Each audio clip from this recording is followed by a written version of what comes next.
He's Windy, the person behind the scene of this thrift store.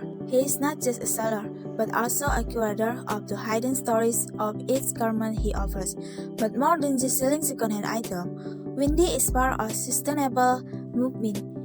He invites us to rethink our consumption of clothing by supporting a longer life cycle for its piece. And behind every transaction, Windy is not only giving customers new clothes, but also bringing stories from the past alive.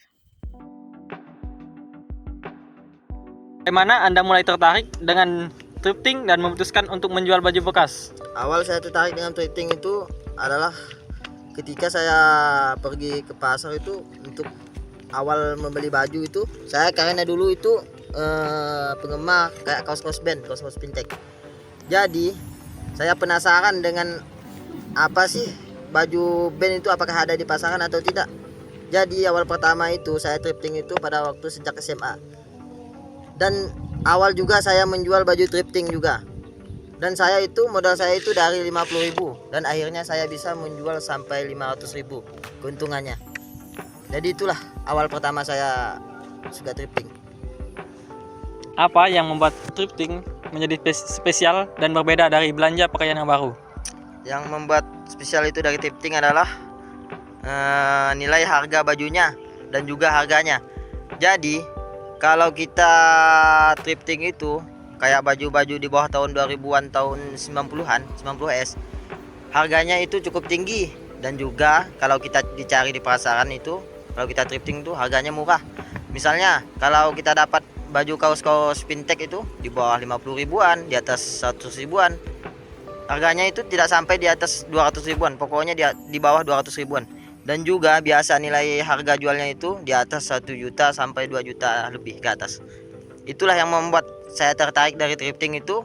Pertama harganya, kedua kaosnya, dan ketiga barang itu susah dicari, langka.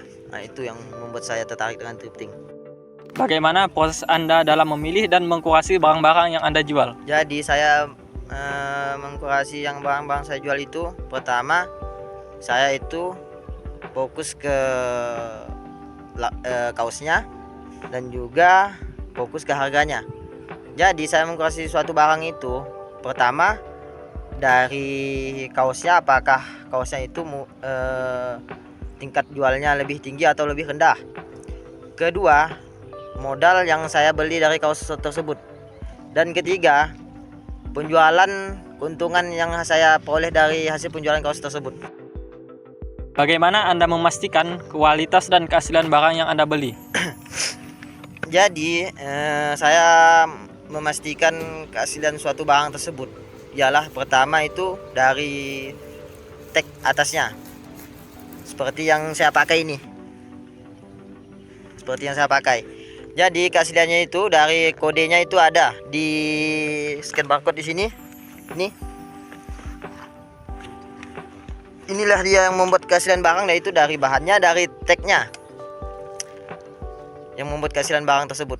Jadi kita kalau mau melihat keaslian barang itu dari tag, suatu tag itu adalah dari bahannya. Apakah Anda memiliki cerita menarik atau pengalaman unik saat mencari barang untuk dijual? Jadi pengalaman cerita saya yang menarik itu pada saat thrifting itu ialah pada saat mencari suatu barang itu.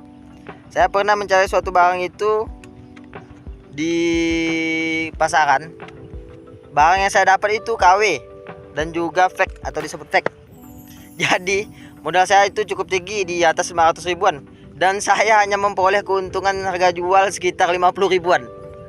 Itu yang pengalaman saya lebih menarik, pengalaman saya dalam thrifting itu.